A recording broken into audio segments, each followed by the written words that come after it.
So it has 100 recipes, 30 from other autistic individuals. The recipe format has been revamped. It has vegan, it has vegetarian. It's also illustrated, so it has kind of sensory issues, taking those into account. It's got things adapted for executive functioning.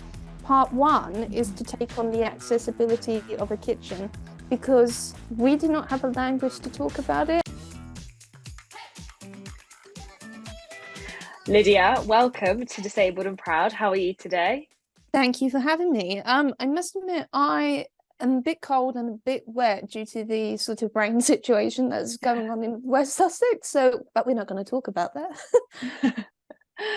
Today has been one of those days where it's like everything's all got to be done at once, and let's get it going and let's get it going. And actually, I'm really glad that we've got some time just to sit and just to chat and talk about all things disability and being an author. So, without further ado, that is what I mean. The first question that I ask absolutely everybody is, how do you refer to your disability?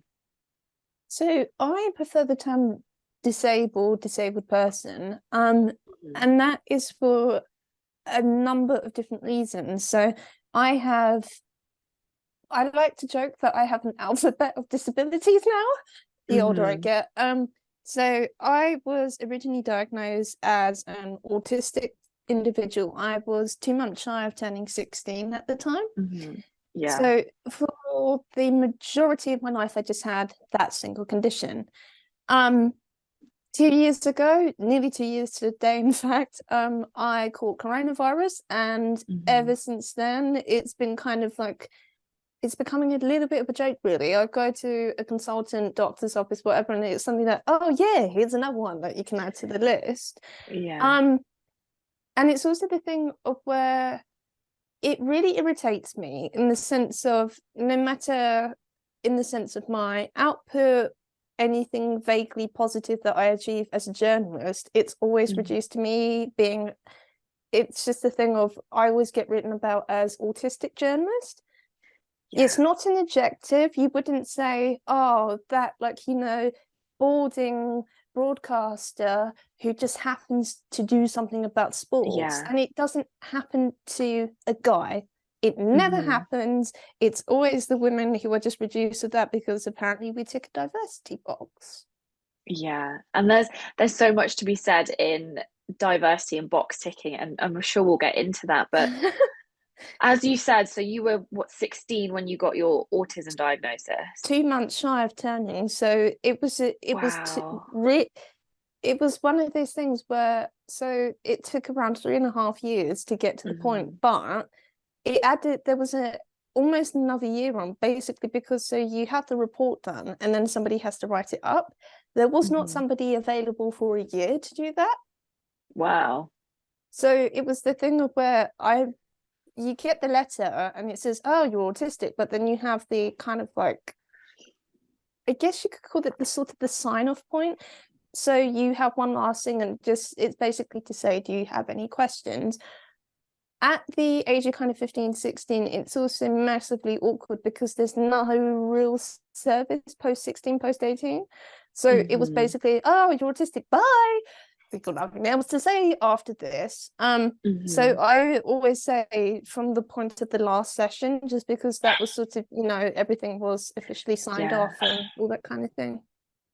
And that age is so formative as well. Like, I always say this, you couldn't pay me to go back and be a teenager. But having that experience during your teen years, what was that like in terms of like how it shaped how you look at disability and how you like moved through that diagnosis and going forwards? I find that's such a good question. Nobody's asked me this before, apart from a friend of mine.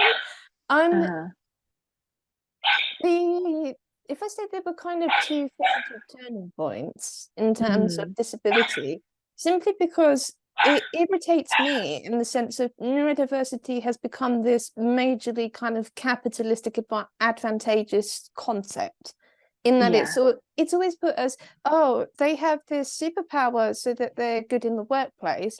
But the thing about this is it's also highly gendered. There is research that shows autistic woman speaking here as well, that there is a gender gap when it's autistic individuals in the workplace. Even if you've got the superpower factor in, it's just, it does not take into account nuance in the way it's presented. Added to that, a lot of organizations, I've noticed, they start using the language of neurodiversity to dodge their legal obligations. So it's the thing that I basically was told, oh yeah, you're a bit different, bye. But we're not going to, they tell you the sort of like the how as to why you are the way you are, but you were never ever told how to cope or just strategies. It was also a bit kind of ridiculous because the way it was done for me was to basically get me through my GCSEs. There was no kind of future planning, and I still feel frankly a little bit resentful. I did not have a particularly good time in education. I hated being in it.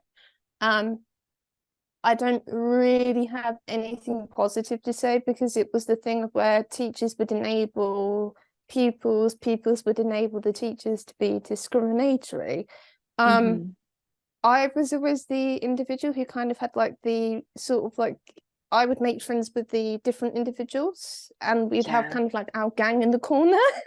The sort of the very quite nerdy sort of stereotype. So the second kind of formative experience I had, I don't know how much I can get into this. So when I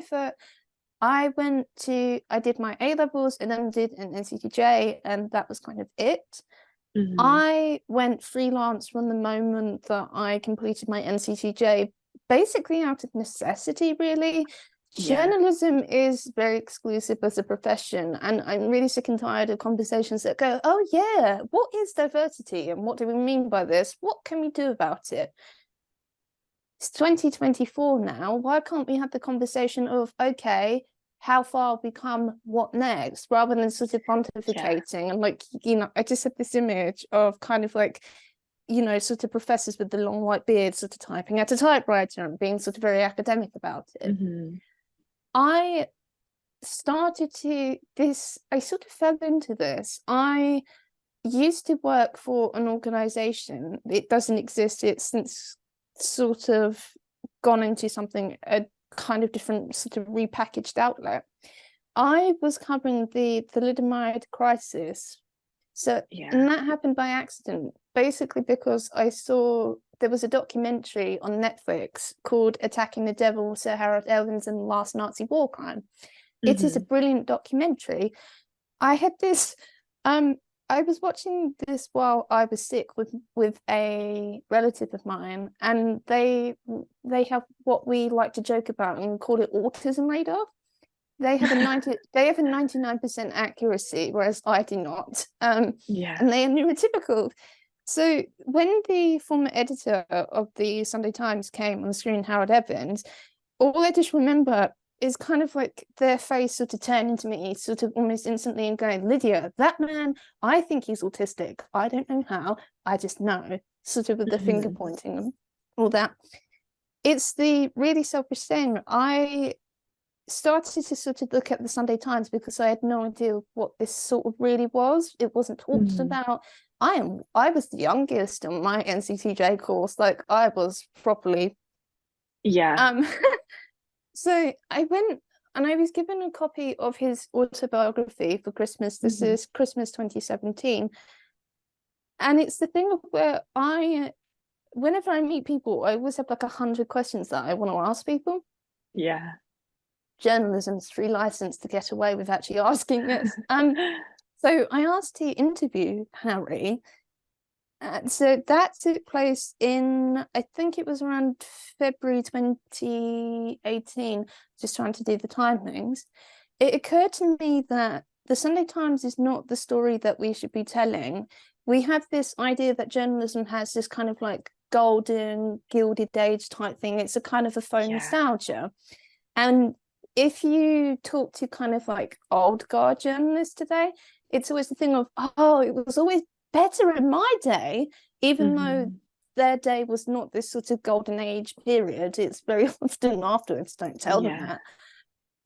So I I interviewed Harold Evans. I went to interview, there is a woman who is a thalidomide campaigner. I went to her house because it's just the thing of where there are around 430 individuals who are thalidomide affected alive today from the UK, and yet their story has not effectively been told. I was far more interested, and I think we do this with disability a lot, in the sense of, and it drives me mad, because it's always the thing of, oh, we spoke to the parent, we spoke to the guardian of this person this story is about, never the person who's actually affected. Yeah. We would not do this about any other protected characteristic. So why do we do it with disabled individuals? Is it because you infantilize us? Yes, it probably is. So I just remember being sat in this individual's house, and she had this absolutely wonderful, powerful way of speaking. She speaks in Parliament quite a lot. But it was the thing of where she says, I have been treated with suspicion my whole life. She was referring to her upper limb disability, because she, for the first time really, she was sort of talking about actually putting the sort of her access needs out there, because I'd asked the question, rather than just sort of saying kind of like, oh, what did you think about this thing that happened journalistically? And then she finished this by saying, and I think you have too. Because I don't know how she did this, but she sort of worked out really quickly that I was on the autistic spectrum. Yeah.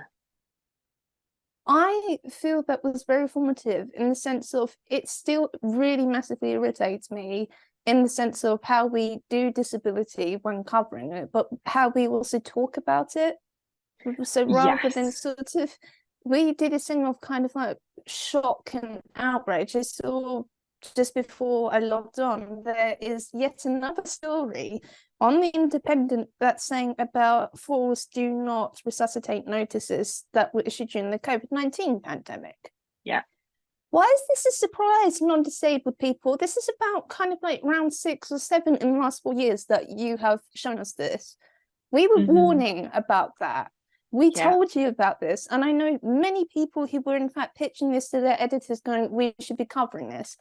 Oh, but we don't talk about that. Because why? Because it's unsavory.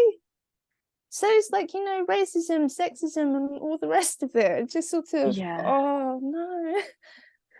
It's really interesting that you bring up that particular topic, because I worked with adults with learning disabilities during the pandemic, and that's like a big part of my life. And that was always my biggest fear, that if any of my clients ended up in hospital, there was an automatic DNR put on all of their care files. And obviously, like, for those who don't know, like a care plan and a DNR are legal binding. You can't break them. And if you do break them, there is chance for you to go to court and be sued and go to prison if you do not enforce what is on the care plan, which is right. But when we're thinking about DNR, and it's an enforced DNR, it wasn't chosen, it was enforced. As soon as you were in hospital, it was slapped on your record. And it's a lot of legal work to try and get that taken off if it's on there wrongly and rightly. And when we're thinking about the pandemic, like, there was no way that anybody was going to get that removed.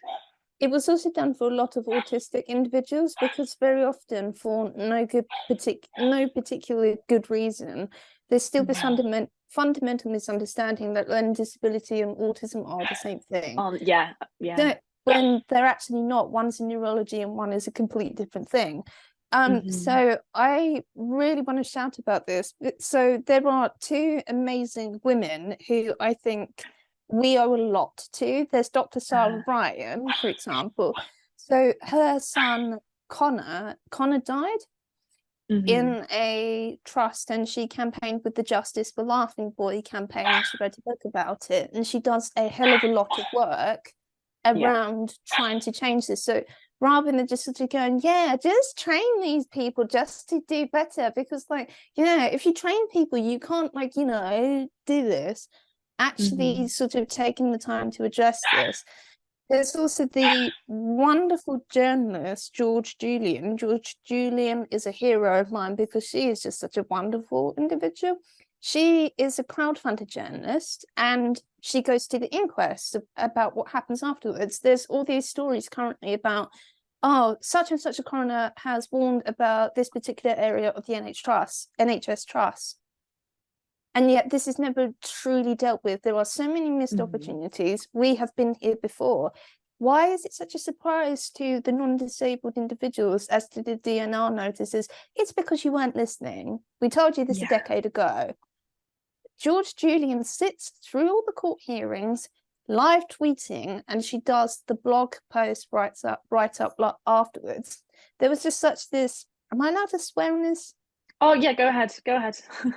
I'm quoting, it's not me, just in case my mother's listening. She did this wonderful, there was a case where relatively quite close to where I live in Brighton recently, and it was an individual who had gone to an inquest, and I think she'd been sectioned or something like that and had not been adequately cared for. I cannot quite remember the full outline.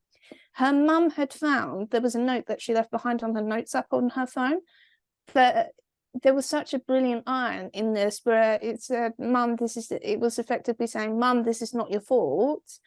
After this, I want you to tell my story and shout it from the fucking rooftops. Yeah. Now, if that's not an impetus for us to do better, I don't know what is.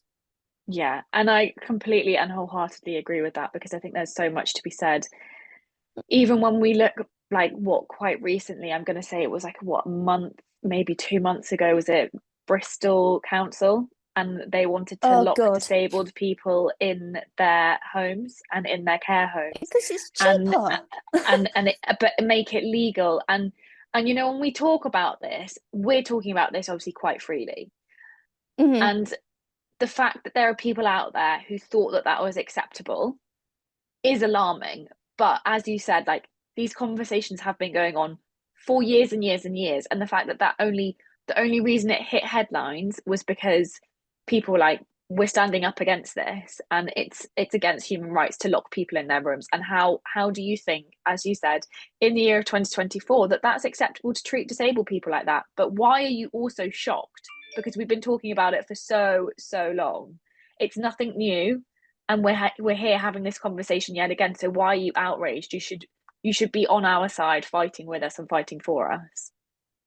It's the thing, outrage, I think, is costly because it doesn't actually do anything productive. So yeah, there are two things about the Bristol related story that I'd like to touch upon in response to this. So I think that part of the reason, I think, is that there is sort of this, I don't know if you've come across that, I think we've talked about this before, you and I. In the US, they had what was called the ugly laws about 100 years ago. Yes, the ugly laws, yeah.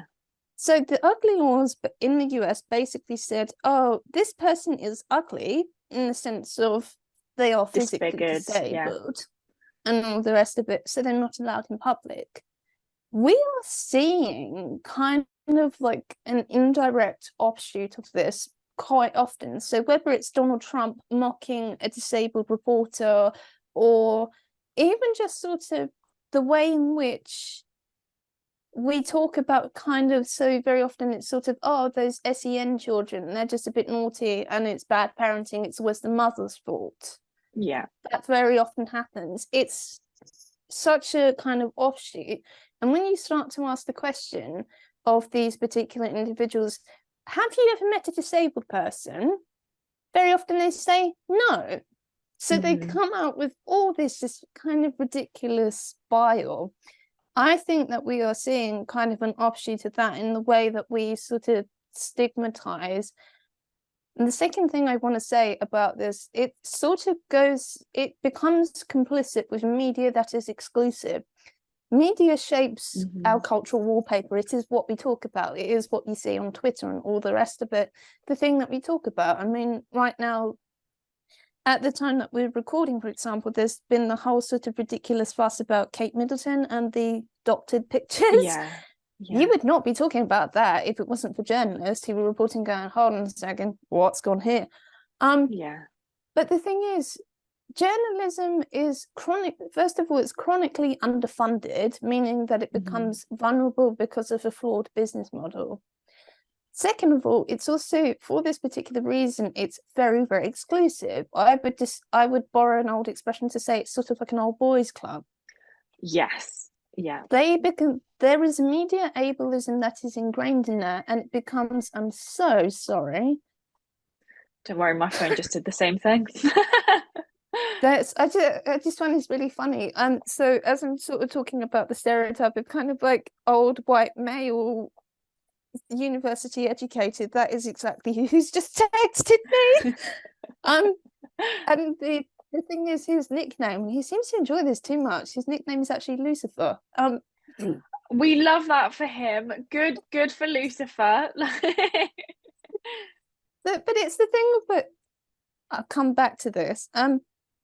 It's the thing where we become complicit just by sheer proxy. And I say this in the respect of, I recently, for the last sort of 18 months, I've sort of been researching to find myself a book agent, which I've managed in the last kind of 6 weeks, I've managed to finally do. It took a lot of research, and I actually ended up pitching to about 25 different book agents about the concept of disability. Yeah. So the majority of them said no, simply because the topic of disability was frankly unpalatable. It was not seen as being profitable enough. But when I was sat in kind of courtrooms, coroners' courts, and all the rest of them, it's really quite alienating, but it's also very interesting because I am sort of palatable in the sense of, unless I'm using my cane, you would not know that I have various disabilities. Yeah. So I had this experience where I was sort of kind of like eavesdropping into this whole other universe that I very rarely get to be a part of. So I will not forget the names of my colleagues on the press benches who were using language that was so outdated, it was genuinely quite shocking. So sort of, I won't use the expressions, but it was the thing of sort of, I'm not able to moderate that while I'm having a job to do. The copy that was written, it was horrible. And it was basically, it was the thing of very often, even though the judge was, in this particular case, he was very good to say, autistic people are not violent just by sheer proxy of their diagnosis. They're not just going to be. Somehow that got changed into kind of an indirect write-up of kind of going, oh, like, you know, they're all like violent criminals and that kind of thing. Yeah. Just, it's the thing of, we become complicit simply because we're vulnerable. And I think that we need to actually, we spend a lot of time going, what is the future of to be a journalist or an industry as a whole? Why would anyone who is vaguely ticking the box that says different going to buy into something that is exclusive, the second most exclusive profession? They wouldn't do. It's just sort of this, hundreds of thousands of pounds is being spent on this question all the time to say, what can we do about lost readership? Cover the story that matters to them, for fuck's sake. Just like, it's, you don't really need to be kind of like, it's not even vaguely intellectual, it's just stating the absolute obvious, isn't it? I really like what you said just then about, what was it you said? Something about being complicit, like we're complicit because we're vulnerable. And I think there's so much to be said around that topic, because you're right, people who feel vulnerable and who feel like, you know, are in danger of being exposed, you won't necessarily go against the grain, not because you don't want to, but because you're in a vulnerable place and you're in a vulnerable position, and it takes a lot of grit and a lot of guts to go against that, and if you can do that, that's incredible. And it's about, you're right, it's about that like elitist movement. Like, you're right, journalism is an incredibly difficult place to talk about disability and be paid for it, and actually to cover stories that are important to disabled people, and talk about the issues that disabled people face, because you're right, it's not palatable, because we've equated with being, you know, disability monstrous. is sudden, and it can be quite unsavory, and these conversations that we're having aren't, you know, they're not pretty and they're not nice, and actually, well, you kind of got to face the reality that actually sometimes being disabled, it isn't pretty and it isn't nice, but this is what we're faced with. But we need to be able to have these conversations just to show that everybody else, that we have the same lives. We have the same struggles as everybody else, but they just look a little bit different. But because you kind of slap that disabled badge on it, it becomes something completely different. exactly that. I had this, just to illustrate this further. I know he's not going to listen to this because he presents podcasts, but I don't think he would listen to this sort of subject. I had a brilliant conversation with an editor of mine. I'm not going to identify who this person was. It was me in this area, I would describe it as being upper class. It's the sort of thing where I am just very aware that as I'm telling you this, that this comes across as being massively privileged. I'm just very aware that I'm a white woman with a laptop saying this. It's the sort of area, you know, the feeling of when you go into somewhere like Kurt Geiger or something like that, and you always feel just that little bit shabby, and sort of they've always got like the very thin, very chic assistant and all that kind of thing. It's that kind of place. It was just covered in silk and lights, and it was very expensive. There was a lot of money in this area. So the thing was, he had not seen me for 18 months for various reasons. And I was not aware of this. Nobody had told him how COVID had affected me. Nobody thought to say, hold on a second, you might want to consider this. Which did make me laugh. So it was the thing of where I was in my friends found this really funny at the time. I was in a fuck this mood because I'm at the point in my life where you're not going to make me feel small anymore. I'm sick of sort of, it's a very difficult thing sometimes to have to kind of to juggle the hats. So disabled person, take that off. Journalist, I feel that they have to be very distinct and very separate. So I had my Neowalk cane with me because it's the thing of sometimes it's really hard for me to stand up and to keep going because I have 3 different chronic conditions and a 4th that's monitored in case it comes back. So my cane is really glittery. It automatically stands out. But because of the fuck this mood, I thought, okay, I'm going to put this on the brightest setting possible. Just to sort of draw attention, going, yeah, I'm here. You're not going to squash me. And it was just this wonderful thing. I walked in and there was just this sort of quick second glance. His face cracked with the sort of feeling of, okay, what do I do and how do I handle this? It was just great just to see that little. We had an it's a learning, I feel, just to be visible. We should not have to be, disabled people are not your free resource. We don't, it's just this idea of, I still have people who come up to me, complete strangers, who go, oh, what happened to you? Because they don't have the language to talk with nuance. So disability, for example, can be acquired, it can be from birth, it can be developed, etc. They do not have this vocabulary. My disability is not an accident. It came through a pandemic because my body reacted badly. But it's just the thing, it's the thing of I do not exist, you do not exist, in the sense of just to be somebody's textbook. If you're curious, go and use Google. And that's a really important point that you've just hit on, is that disabled people are not your free resource, and so often we are asked to educate for free, and we're asked to give talks for free, and we're asked to write things for free because people feel like just because we're disabled, it's almost like it's our duty to help educate everybody else, when actually we're experts by experience, and therefore that expertise demands payment. I mean, it should be paid. I wouldn't ring up an electrician, ask him to fix my lights. And then be like, oh, like, just because you're an electrician, you're going to do it for free because you know, like, it's just a good thing to do.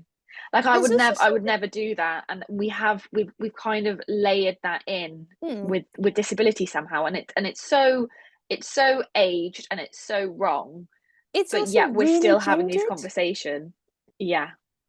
It's the thing about, I had this email, this is about a month and a half ago, I think. I was invited to a conference to do with media. I was invited because I was a journalist, so I was told that there was no fee attached to this, but the selling point of this was that it was a ticketed event and ticket sales would be donated to causes. The way that is admirable in that you're raising for whatever cause you like and you're able to do that. But there's such a kind of a catch-22, and I even wrote back to say you would have never have written to a bloke to have asked for that.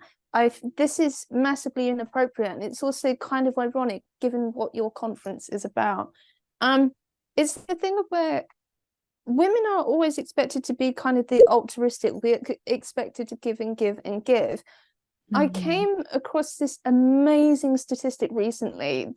This is by Kat Moran, was on a podcast. I think it was Happy Place by Fern Cotton. Possibly. I will look this up to send to, so you can put it in your show notes after this. But she pointed out that the emotional labor, so all the unpaid tasks of women, when you actually measure it, it's actually the GDPR equivalent of places like China. Yeah. Wow.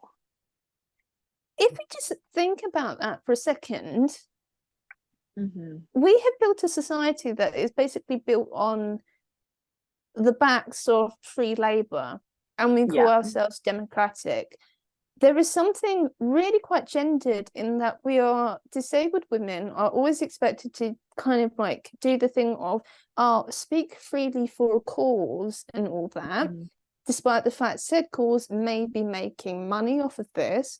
And then it's the thing of, if you, there's to make a wider point in the sense of there's such a stereotype around kind of like scroungers and that sort of thing. So if you do the free work, you are not technically working, so therefore you are a scrounger. However, if you do the work and then you demand a fee, then you sort of become this sort of, you're a massive bitch kind of stereotype. Problematic disabled woman. Yeah. She's a bit awkward and like, she's a bit mouthy and outspoken and that sort of thing. There is no kind of nuance on these very polar extremes at all. And it's so problematic. So organizations that want to talk about diversity or to take advantage, it's the lip service element as well. We cannot possibly it just struck me in the sense of we've now had 5 years of where we've had this conversation about what allyship means, what it is, and how not to be performative, how to make it intersectional. Disabled individuals are basically never considered as an intersection, and if they are, it's always non-disabled people speaking over us. Yeah. So just to give you an example, in the book that I'm researching to write next, in the respect of the Sarah Everard backlash, in the respect of when the Metropolitan Police came out with that ridiculous statement going, if you fear a policeman is doing this and you're at risk, just run for a bus. Disabled women can't run for a bus. I cannot think of a single disabled individual who was given the platform, time, or just the continuity to make this point, or he was even consulted as is their speciality. It was always the kind of political football of other figureheads who go, but think of the disabled, they're so pitiful, and sort of tap them on the head type thing. There is nothing in that kind of universe that even considers us just for a second, even though we are more at risk. Just think, if we just actually think about that for a second, that's actually quite a powerful thing. We need to work on this. Disabled women have done a lot for society generally, not just in the kind of disability space. It's time we should be paid. We should be given our dues. Ain't nothing wrong with that. No, and it's very, very true. But interestingly, you were talking about writing a second book, but yes. I want to talk about your first book that you wrote, because I find that it should have been written a lot sooner. That's not to take away from your idea, but the idea should have been sought out sooner than it was, and that's no credit to you at all, because I think what you wrote was absolutely brilliant. And if you could just dive in a little bit as to what you wrote and as to why you wrote it, and how it benefits people, would be really wonderful. The Autism Friendly Cookbook basically happened because I was majorly bored and also pretty pissed off during the first lockdown. Um, it's the thing of where I get the word sensitive thrown at me a lot, or kind of like, apparently I'm an activist. That's not how I would describe myself. Mm-hmm. But if in this sort of sense, it definitely was sort of like a counterculture reaction. Mm-hmm. The in kind of around or May, I want to say May 2020, I was made aware that I was eligible for personal independence payment. Mm-hmm. And I say made aware in the respect of basically prior to that, I had no real support whatsoever in respect of my autism spectrum disorder, Mm-hmm. simply because I was at an awkward age. And so the process started of applying. I knew from previous experience how bad this was. So when I sort of touched upon earlier, doing a lot around kind of thalidomide and that sort of thing, there is an individual who was written about in the Daily Mirror not that long ago who had his PIP stopped because apparently this individual who had no arms and no legs could just somehow work. Yeah. And all that kind of thing. There's been stories about where other individuals have had amputations, such as due to a war injury, and the DWP has written ridiculous things back saying, "Oh, is this going to get better?" Just, Yeah. I knew it was going to be bad from Mm-hmm. experience, and I remember people around me were going, "Oh, stop being so bloody pessimistic," and all that kind of thing. I think disabled people are just realistic. I don't think we're pessimistic because we know the game. So Mm-hmm. it's the thing where I like to joke about this sometimes. My eternal curse is sometimes I come across as too normal. So Yeah. in the respect of I'm talking to you and I've set this up so it's an environment where I can effectively succeed. You do not, however, see the preparation or how I've adapted because this is a Zoom call. Mm-hmm. It's enough so that, sorry, recently my sister had such a great line to me where she turned around to me and she said, "Careful, Lydia, your normal is showing." Just to further underline this. I knew, but because it's also the thing of, I feel hidden disability is also not talked about and it's not really considered in the same sense of physical disability. There Mm-hmm. is definitely a hierarchy, particularly in how we deal with this as a state, as the Mm-hmm. UK.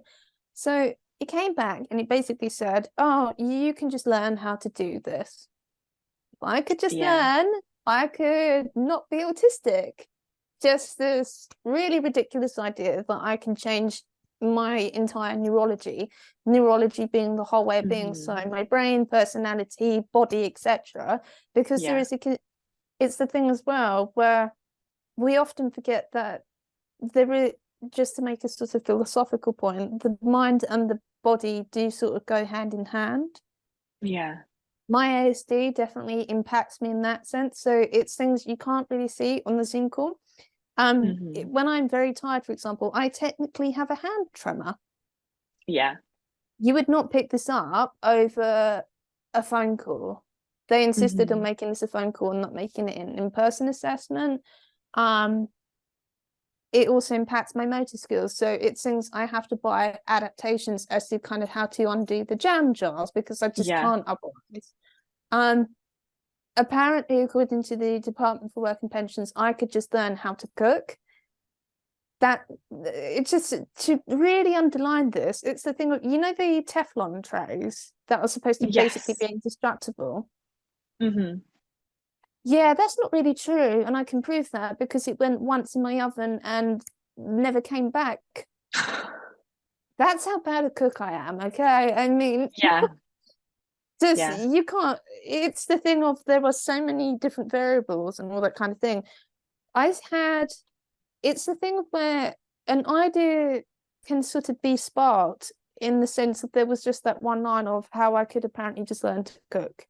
Yeah, and when actually that information isn't actually accessible to you, and it's And never been literally, made accessible to you in a way that you can fully comprehend, grasp, want to be able to deal with, it's and also the physical frustration. elements. Yeah, So now that I live by myself, I've been able to adapt my kitchen so I know exactly how to do so. yeah, But it's that ridiculous idea of Department for Work and Pensions would probably say now, we'll take her PIP away because she's doing well. But it's the fact that that's there in the first place that enables it. And yet yeah. there's this, if you do the kind of mobility part of PIP, there is a line that says about physical disability that does not allow that to happen in a physical disabled context. Mm-hmm. The same isn't, it's not said for hidden disabilities. So Mm-hmm. I had this kind of very intense 4-day period where I was talking to individuals, texting, WhatsApping as a journalist, but also as a friend, and also just being a nosy bastard, frankly. Mm-hmm. Yeah. Um, where I was sort of talking to this kind of network that just sort of grew and grew and grew. It's just, and my issues, that sounds awful. My experience in the kitchen was very kind of, it took a shape, it had a universal shape to it. And it was the thing of where those 4 days I was staying up into the very early hours, just scribbling in a notebook, going, got this idea, how can we make it hang together? Mm-hmm. So I pitched the book. That happened. I think it was 9 or 10 months writing it. So it has Mm-hmm. it has 100 recipes, 30 from other autistic individuals. The recipe format has been revamped. It has vegan, it has vegetarian. It's also Mm-hmm. illustrated, so it has kind of sensory issues, taking those into account. It's got things adapted for executive functioning. Part one is Mm-hmm. to take on the accessibility of a kitchen, because we do not have a language to talk about it. And it's the thing of where so many individuals were wanting something that they could go, Mum, Dad, I need you to read this to actually Mm-hmm. understand and to give you the tools. So Yeah. it just amazed me, like jar openers. If I ever say that to an individual now, it's sort of like, oh my God, we're going to get this. This is amazing. We shouldn't be having that reaction. It should be standard. It was published in November 2022. It's Mm-hmm. since won 2 awards at the Gore, I think it's pronounced the Gourmand Awards. It's gone viral on TikTok. It's now a pilot course that I'm teaching down in Sussex. We hope to do more about this in future. Yeah. And at one point, I wish happily to retire from having to do this, just because Yeah. you said earlier, it should have been written earlier. But it's the thing of where it should have been written by somebody who was autistic, neurodiverse, etc. It should have been written by them, and it should have been done in an affirming way, and it should have been person led rather Yeah. than, because there are sorts of efforts that I found online, but they're always at the convenience of people who are not disabled or neurotypical. And it relies on this Mm-hmm. junk science of, oh, you can just, cure your autism if you can just eat better. There were just so many of these books, Yeah. and it's sort of return and thinking, I don't get this. Like, Yeah. My it was, favorite that I've come across is is you can cure your autism if you go gluten free.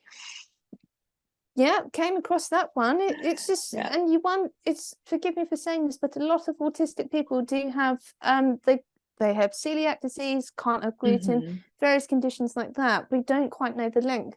You don't just make them normal. It's not like you come out all sort of singing and dancing type thing. Yeah.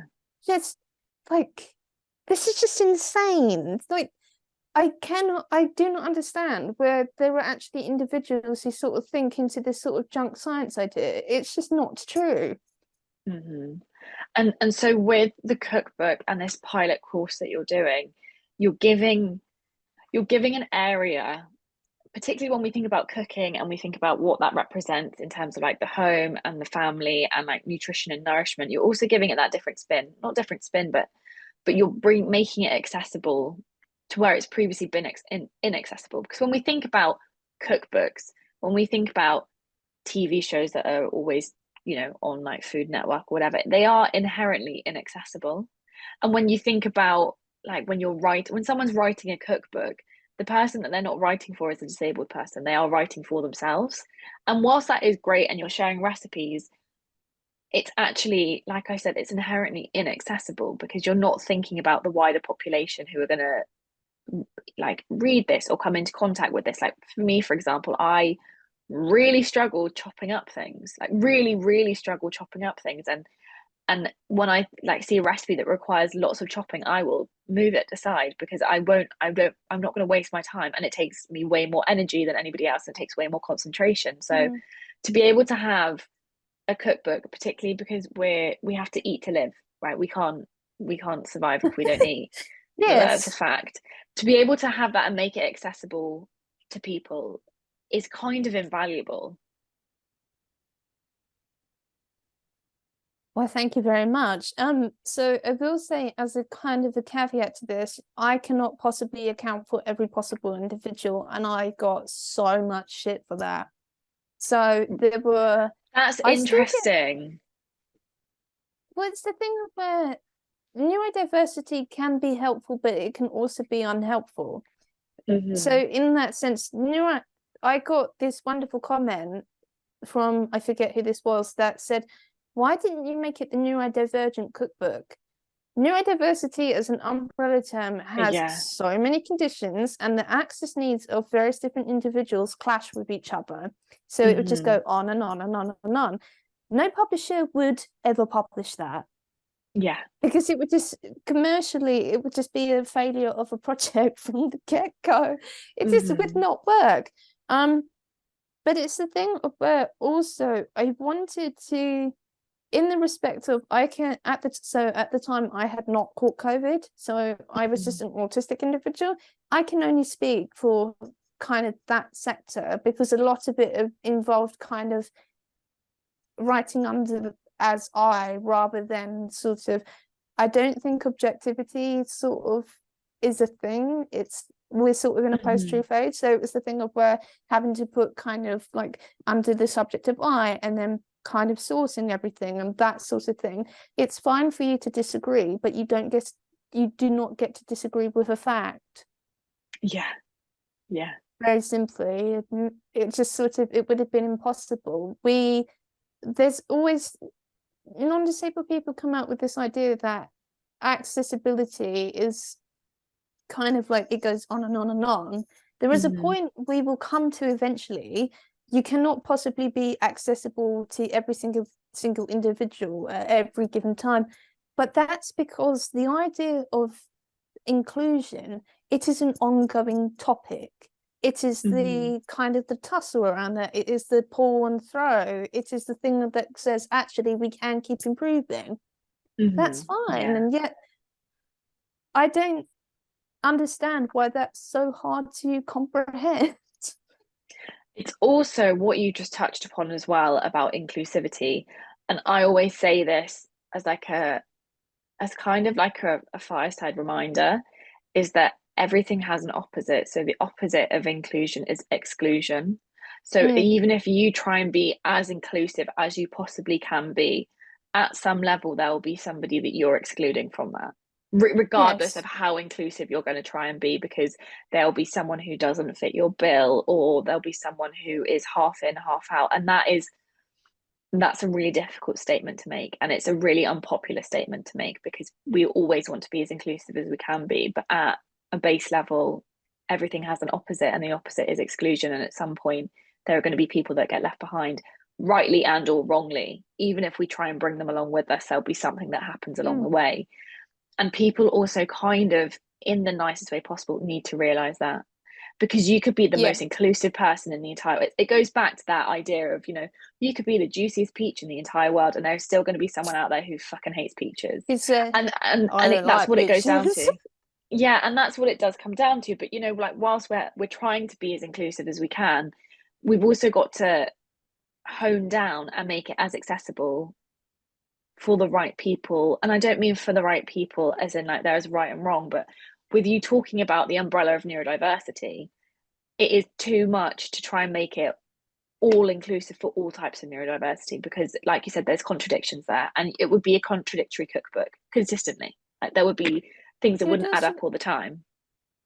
it would also be massively condescending to assume that I can talk for, somebody who has ADHD. Yeah, exactly, It's the exactly. thing of it's the thing of, well, I want other people to write their version. Yeah, So rather yeah. than sort of, I have some reasonable skills as a journalist, but I cannot possibly do that in such a way that it is something cohesive. I have really quite mixed feelings for my debut book. It came out at a time that was, shall we say, difficult. It was written in a lockdown, so I did not really have any support whatsoever with the book. Yeah. I did not have any kind of feedback. Nobody read it. It just sort of, it was the thing of, well, I wrote it, revised it, and then kind of like, oh yeah, bye, gone to print now. Yeah. It was very, very strange. It's also something that was out of necessity. It was not, I did not have a lot of love for it, to be honest. Yeah. And I think that's a really important point to make as well, because mostly when you talk to authors, their first written book is the love of their life. And it's like the best thing that ever happened to them.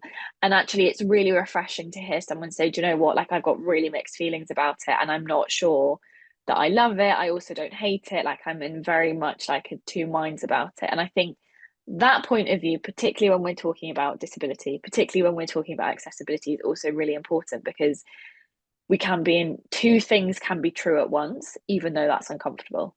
And like being We able to very often, recognize that is really quite important as humans, right? That's not like disabled, non-disabled. To be able to recognize that as people is super important. we also forget that very often. And it's the Mm-hmm. thing when I went to start teaching I feel bad saying students because they're all at least 25 years older than me.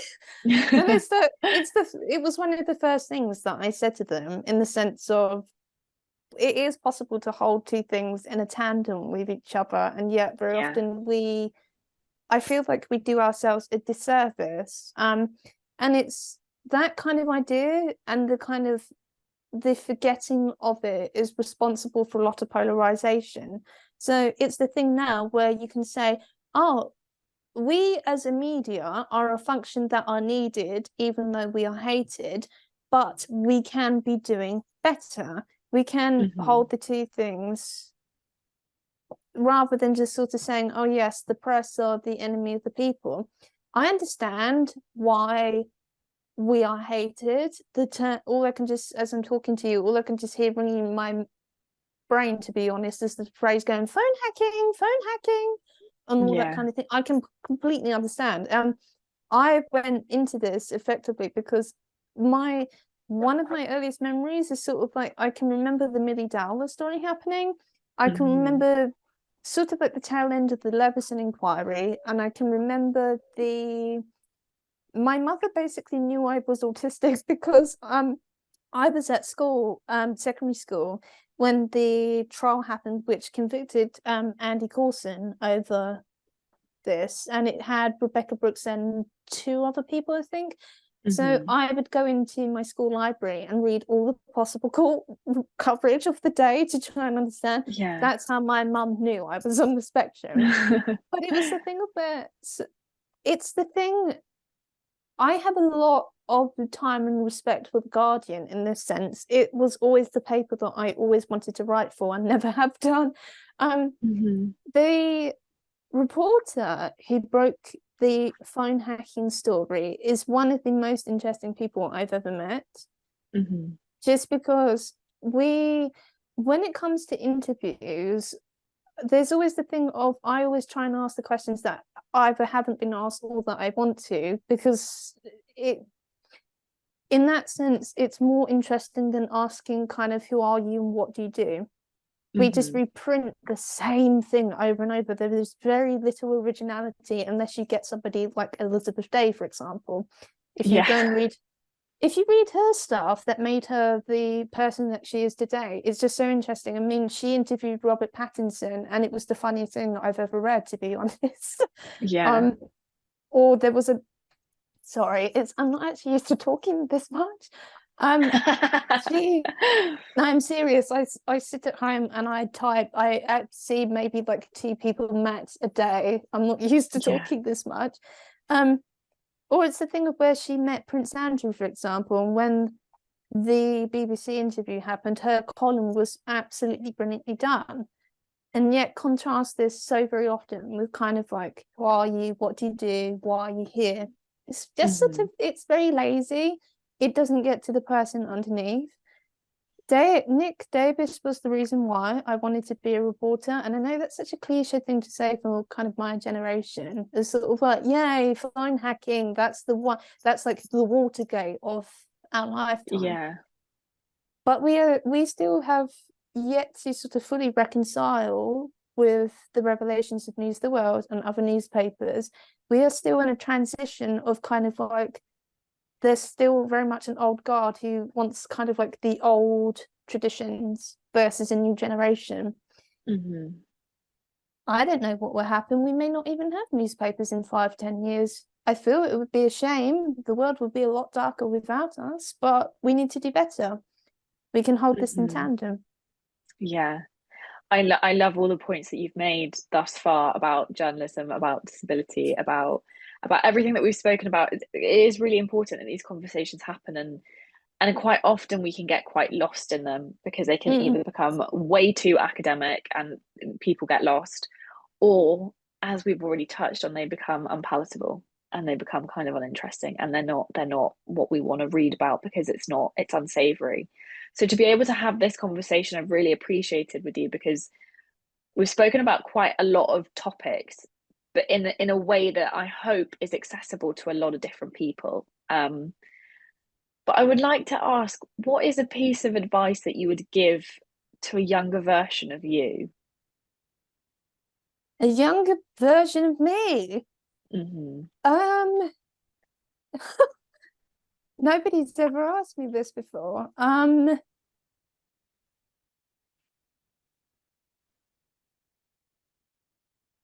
having a real mind blank in answering this. All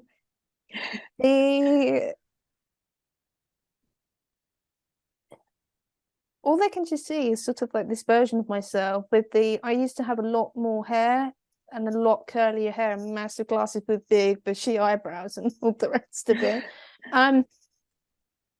I think that the advice I would give to myself is do not waste time on arbitrary expectations. So, I love that.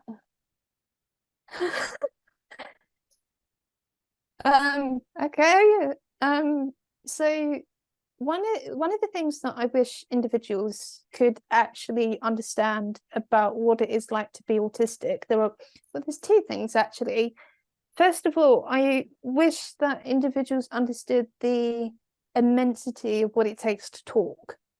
So I don't think I've ever written about this, and I don't think I've talked about it or let alone covered this, but I will now. It's very often we have this idea that communication is in this kind of binary stage of talking. So we've got person A, person B, and they sort of ping pong from each other. Communication is not just that. It is a really lazy assumption that we make. And I think this is one of so I don't talk to my biological father. He's not a particularly nice human being, in my view. But this is probably the only relatively impactful thing that I've only just sort of started to consider now that I'm older. He made the point to me, and this is very ironic because this is prior to my own autism diagnosis, communication is not binary and it's completely arbitrary to assume otherwise.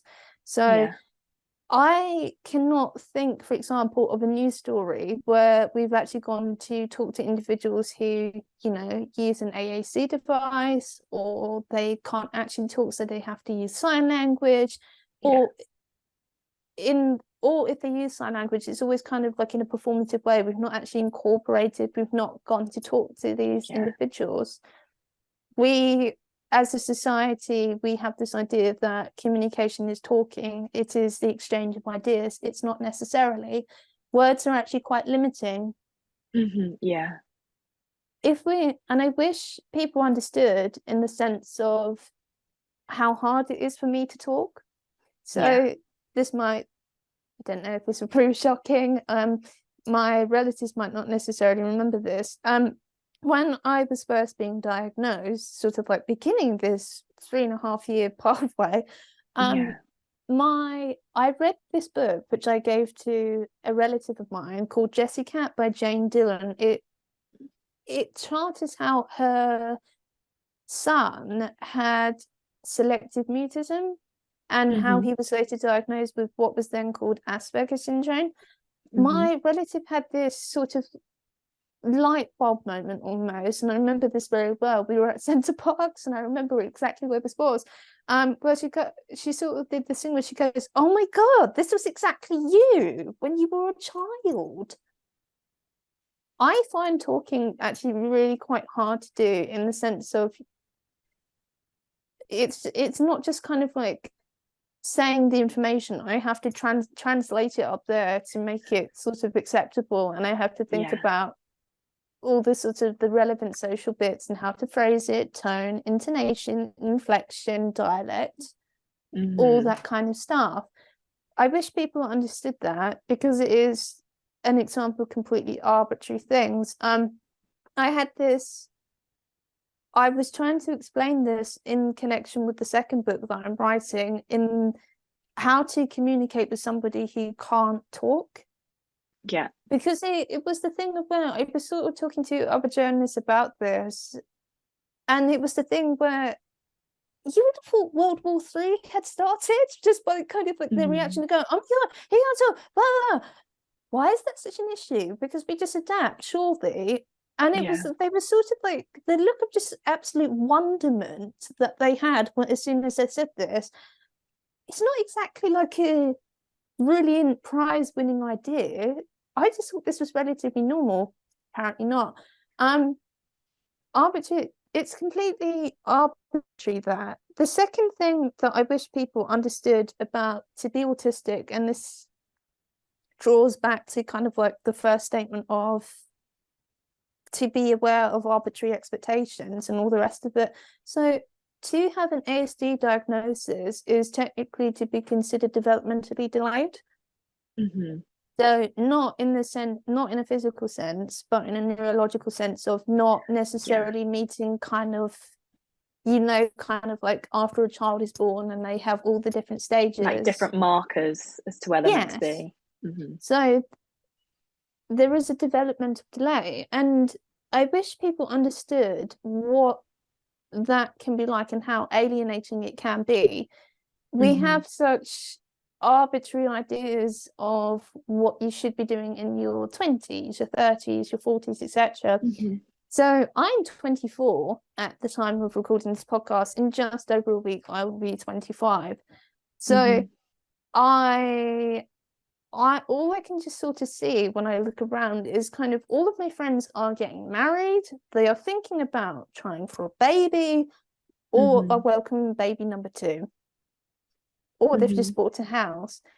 All of that sort of thing is really out of my reach.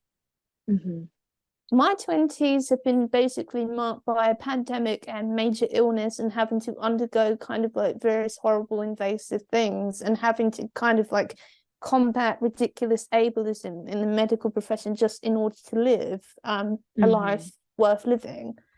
They've not exactly been kind of like, and sort of Dolly Alderton write that book and put it on the BBC, and your 20s are supposed to be kind of like drinking and partying and shagging around and all that kind of thing. I didn't really get to do all that. It's completely arbitrary that we have this idea that that should be the same for everyone. I didn't get to do that because it was, first of all, inaccessible. There were national and international events, and also the body wouldn't let me. We have this idea of arbitrary expectations, and I include things such as ageism, sexism and all the rest of it and that, if we just actually stopped and thought about the arbitrary expectations that actually define us in the workplace, wherever, or even in the kitchen, it's a completely arbitrary of why you must do a recipe this way, a lot could be undone and a lot of damage would not happen. I still feel, looking back at myself, I still feel kind of sad in a way that it took me a long time to realize that, but also in the sense of I feel kind of now sort of making up for lost time. I feel sort of trapped, to be honest. Like, well, what happens next? It's very anxiety producing. I want to thank you for being so candid and honest about your experiences, because as you said, like, talking for you is not always the easiest, and we've spoken for nearly an hour now. And I really want to genuinely thank you, because it's not easy to be put in a situation where I'm asking questions and we're just chatting. And as you said, you've got to filter and be aware. And I do really want to thank you for giving me the time and this space so that we can have these conversations. And I've only got one final question for you. And that is, Lydia, are you disabled and proud? Of course. I think that there needs to be, we talk so much in the sense of I always have kind of in my inbox, or people that I come across with, people that say, oh my God, like, I didn't want to give my child this label, and we didn't have all these labels when I was at school. We're not, and I always want to say, but today isn't your day anymore. We're not at school. It's completely, that is an arbitrary expectation that you're putting on yourself and on your child. The universe isn't the same anymore. It's a big wide world that you could go out into. It's actually something quite empowering. It's not, and at the moment I've just sent my first issue of Disability Review magazine to print, and I was very sort of militant about this, about putting something about the SEN crisis in the UK in this issue, just to actually get to the heart of the issue. And one of the things that came up very often was that a child's statement in education, it's very often the wording around it is just so interesting. It comes across as, this is a golden ticket. Why would anyone choose to be disabled? That is the question in the set that I would like to ask the ridiculous kind of non-disabled commentators. Very often they're in kind of like Times newspapers. I mean that in a general sense. I'm not actually thinking of specifics. But it's the thing of kind of like, if you, whether you've acquired a disability, you've been disabled from birth, or it develops through genetics or whatever means, it is completely redundant to have this idea of, oh, we'll just wait for a cure. You're going to be waiting a hell of a long time. You're going to waste a lifetime. Life is short. There is a wonderful universe that you could be exploring, where you could meet all these interesting people, have all these different experiences, and just actually go out and see something that's different from your neighborhood next door. Yeah. So it's the thing of where, rather than just sort of, I even said this to somebody recently, if I had broken my arm and I went into A&E, it's really unhelpful to go, oh, we're not going to label that. So to go, oh, we think there's something wrong with your arm, but we can't tell you what it is. Yeah. That's just this is, I do not even have the words to comprehend this. And it's also, I really want to point out as well, so under the autism spectrum diagnostic criteria, very often one of the points is the child knows that they are different. So if you just talk to pretty much any autistic individual, they will say, yes, they did have some self-awareness that they were not like other people. They just did not have the vocabulary to articulate it. Yeah. Now, I think that people should be diagnosed as quickly as possible, because otherwise, if you look at all the data and all the research and all of that, there is such a weight in, you know that you're different, but it's always written off of, oh, you're just a bit anxious and a bit angsty and all that kind of thing. And there is a ridiculous amount of kind of mental health issues as a result of Yeah. this. If we're going to be kind, I hated that hashtag when it came out, just because it felt so altruistic and arbitrary. If we truly want to be kind, then we should be naming the problem, and we should be doing something about it.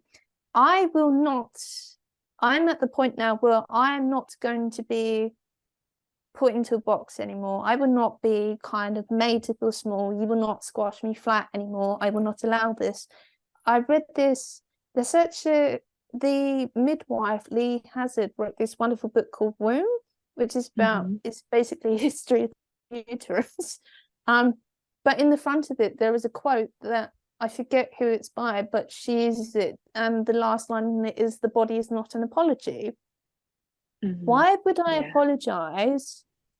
Because this is just my existence. It is arbitrary to sort of go around and sort of thinking, I wish I was like somebody else, or I wish I was not disabled.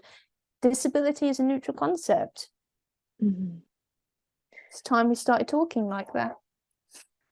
Lydia, I just want to thank you for coming on today and giving up your time and having this chat with me, because it's been so insightful and I've loved it. And I love everything that we've spoken about and how we've spoken about it. And like I said, thank you so much for coming on. I've had such a good time, and I hope that you have too.